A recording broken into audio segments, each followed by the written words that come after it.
Assalamualaikum dan terima kasih kepada Dr. Nazirah atas tunjuk ajar di dalam subjek CTU 544. Saya Afizrin binti Mohamed merupakan ahli kumpulan grup 1 memperkenalkan kejadian 13 Mei 1969. Peristiwa pada 13 Mei 1969 ialah kemuncak masalah perpaduan kaum di Malaysia dan pada ketika itu yang merupakan detik hitam yang direkodkan dalam sejarah Malaysia. Tragedi tersebut telah merenggut nyawa dan harta benda rakyat dan berkait rapat dengan pilihan raya umum pada 10 Mei 1969. Pertumpahan darah yang dahsyat pada 13 Mei itu hampir menghancurkan negara di mana seramai 196 nyawa terkorban dan beribu yang cedera. Antara punca tercetusnya peristiwa itu kerana di dalam pilihan raya 1969, isu-isu perkauman dibangkitkan dan menjadi tema dalam kempen dan telah menaikkan semangat kaum-kaum di Malaysia. Calon pembangkang telah membangkitkan soal sensitiviti yang berkaitan dengan bahasa Melayu yang merupakan bahasa kebangsaan, kedudukan istimewa orang Melayu iaitu Bumiputera dan hak kerakyatan untuk yang bukan Melayu. Hal ini menimbulkan perasaan perkauman dan syakwasangka kepada kaum yang lain. Pada 12 Mei, apabila pembangkang menang, mereka iaitu kaum Cina melakukan perarakan kemenangan dan sengaja menyusuri kawasan kediaman bangsa Melayu sambil menghina bangsa Melayu. Seterusnya pada 13 Mei, apabila Menteri Besar Selangor masa itu, Datuk Harun Idris, turut mengumumkan perarakan balas untuk kemenangan UMNO. Ketika itulah tercetusnya rusuhan dan kerajaan terpaksa mengumumkan darurat di mana polis dan tentera terpaksa menjaga keamanan dan menjaga bandar dan kawasan-kawasan sewaktu kerusuhan. Di dalam slide terdapat satu gambar panggung iaitu di mana polis dan tentera sedang mengawal panggung Oden yang menjadi sasaran rusuhan. Di dalam panggung tersebut, orang Cina telah membunuh dan menyembelih orang Melayu yang berada di dalam panggung. Seterusnya, untuk punca dan masalah yang bakal dibentangkan oleh rakan-rakan saya seterusnya, saya serahkan penjelasan lanjut kepada ahli kumpulan yang lain. Sekian, terima kasih. Sebelum itu, saya ingin memetik satu quote dari Allahyarham Tun Abdul Razak di mana beliau pernah menyatakan bahawa kekacauan bulan Mei 1969 merupakan satu detik hitam dalam sejarah negara kita. Tetapi dengan izin Allah, kita telah dapat menggubal dasar-dasar dan mengambil tindakan tegas dan berkesan untuk menyelamatkan bangsa dan negara kita daripada terjerumus ke dalam gaung yang dalam. Maka pada ketika itulah terciptanya rukun negara dan untuk pengetahuan juga, negara mengisytiharkan darurat pada 16 Mei 1969 sebagai maklumat tambahan. Sekian, terima kasih.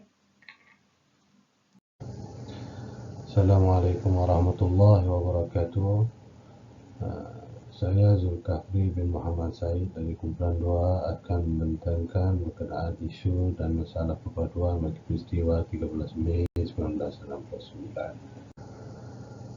Saya akan menerangkan secara ringkas berkenaan kenapa berlakunya peristiwa 13 Mei ini. Apa yang berlaku pada peristiwa ini adalah isu-isu perkauman yang menyentuh emosi dan sentimen menaikkan semangat kaum-kaum di Malaysia di tanah Melayu. Parti-parti pembangkang telah menaikkan isu bahasa Melayu sebagai kebangsaan, hak keistimewaan orang Melayu dan kerakyatan bagi bukan Melayu. Parti Gerakan, DAP dan PBP meraihkan kejayaan selepas menang 50-50 di Selangor. Telah memohon permit kepada pihak polis untuk membuat perarakan meraihkan kejayaan mereka yang akhirnya telah terjadi peristiwa kutuk mengutuk dan menghina orang Melayu. Mereka telah meletakkan penyapu di kenderaan mereka masing-masing dengan maksud menyapu bersih kerusi politik di Selangor dengan melongkan slogan perkauman. Namun simbolik kepada meletakkan penyapu di kenderaan itu membawa konotasi yang berbeza kepada bangsa orang Melayu, iaitu dengan kefahaman menyingkirkan orang Melayu di tanah Melayu. Dan Tunku Abdul Rahman menyalahkan pengaruh PKM dan analisis kongsi gelap Cina dan ahli politik pembangkang yang menghasut serta mendorong perselisihan faham demokrasi yang mencetus kepada keganasan. Bagi menyentuh isu masalah perpaduan pula, apabila dilihat dari sudut sejarah, setelah kedatangan orang Cina di Malaysia pada ketika sebelum kemerdekaan, itu waktu penjajahan, orang Cina telah dibawa oleh British ke Malaysia sebagai pelombong biji timah di beberapa tanah Melayu atau tempat di tanah Melayu.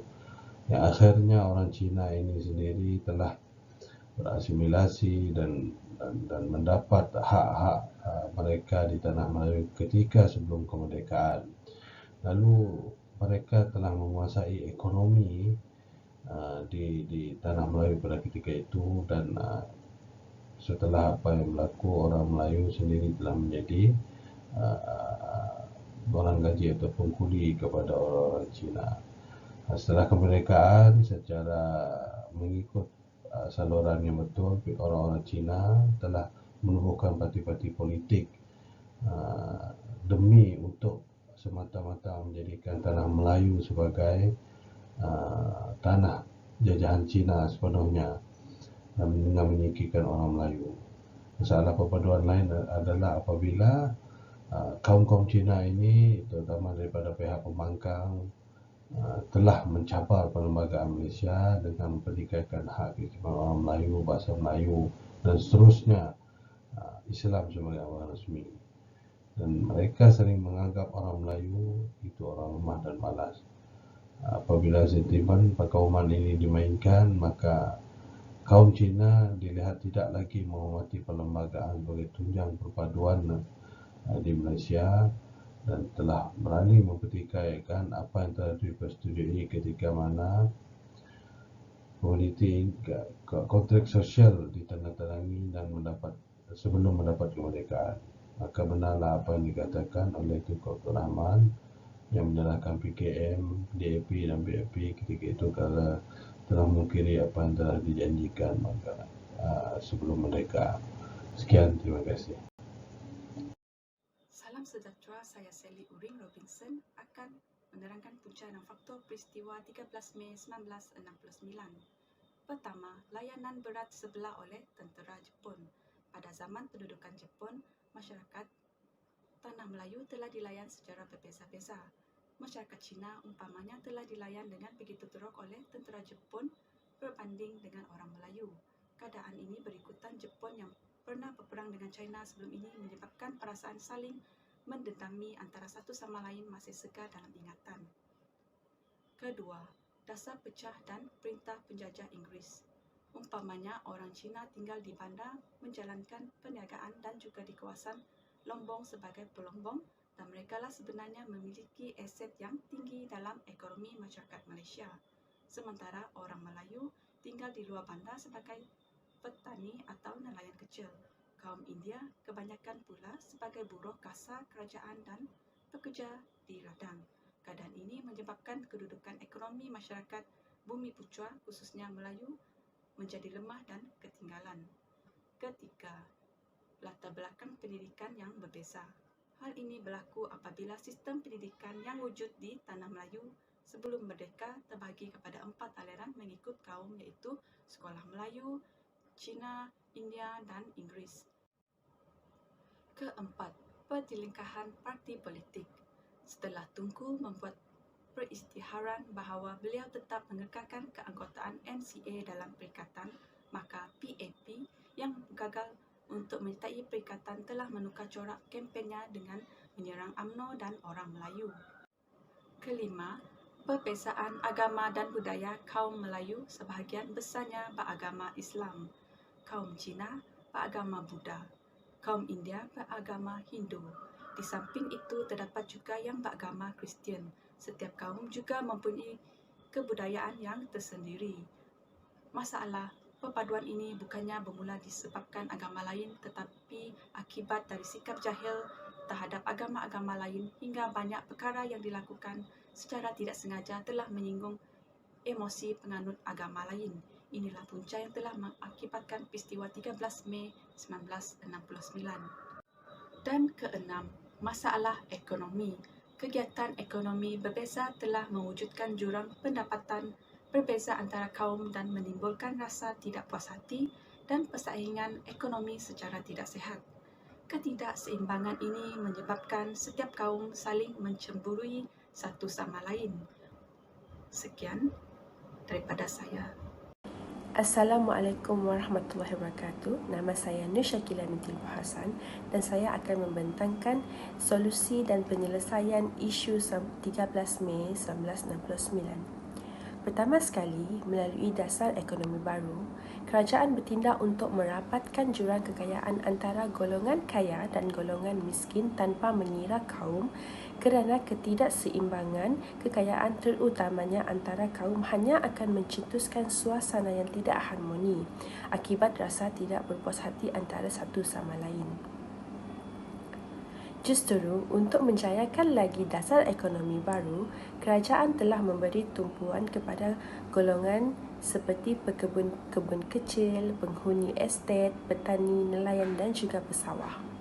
Dalam dasar ekonomi baru, kerajaan juga memberi tumpuan untuk menyatu padukan sebuah masyarakat yang telah berpecah akibat ketidakseimbangan perolehan dan pengagihan kekayaan negara yang telah tercetus pada zaman penjajahan. Dalam dasar ini, kerajaan menetapkan sasaran untuk pemilikan ekuiti dalam bidangan perusahaan dan perniagaan, iaitu 70% ekuiti rakyat Malaysia termasuk 30% ekuiti bagi kaum Bumi Putra pada tahun 1990. Selain itu, kerajaan juga mempunyai penyelesaian seperti dasar pendidikan kebangsaan. Dasar pendidikan kebangsaan adalah hasil daripada Akta Pelajaran 1961 yang berdasarkan Shaw Laporan Razak 1956 dan Laporan Rahman Talib 1960. Ia telah dimaktubkan dalam Ordinan Pendidikan 1957. Pada amnya, dasar ini bertujuan untuk menyatu padukan rakyat Malaysia yang berbilang kaum dan bangsa keturunan melalui sistem pelajaran yang menitik beratkan bahasa Malaysia, iaitu bahasa Melayu sebagai bahasa perantaraan yang utama serta berasaskan kurikulum, peperiksaan dan kegiatan kurikulum yang sama.